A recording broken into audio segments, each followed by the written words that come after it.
m'appelle Dr Aliou Goury Diouf, je suis géographe de formation et spécialisé dans le changement climatique, notamment l'adaptation au changement climatique.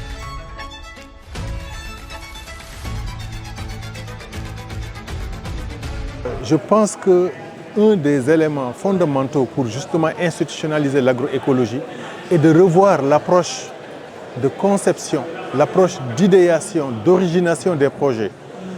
Nous l'avons dit, nous tous nous le savons, c'est vrai, c'est des projets qui sont faits pour les populations, mais il faut reconnaître que très souvent, lorsque l'idée de projet germe, ça ne germe pas dans la tête des populations, c'est dans la tête des gouvernants, des structures de l'État ou bien de leurs partenaires que l'idée de projet germe. Et ça crée un biais puisque le projet ne répond pas forcément aux aspirations et aux besoins donc des populations bénéficiaires.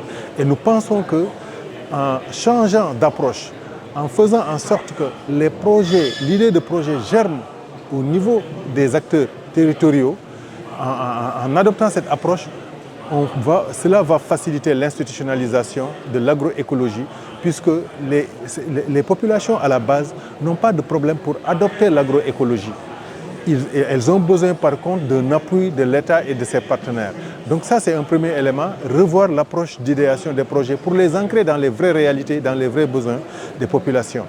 Un autre élément d'institutionnalisation, de mon point de vue, est le changement de paradigme qu'il nous faut dans les approches du développement. Aujourd'hui, il faut le dire, les modèles de développement mettent l'accent, le focus sur la croissance.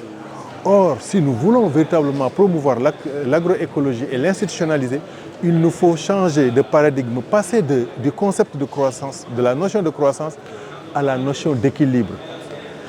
Donc, tout modèle de développement qui se conçoit et qui ne tient pas compte des capacités des écosystèmes ne peut pas être durable, ne peut pas être soutenable, ne peut pas être supporté par les écosystèmes. Il faut donc connaître les limites des écosystèmes, les capacités des écosystèmes et en fonction de cela, modeler, concevoir des modèles de développement qui puissent être supportés par ces capacités, par ces écosystèmes-là. C'est dans ce sens qu'on pourra véritablement voir l'agroécologie être promue et être institutionnalisée.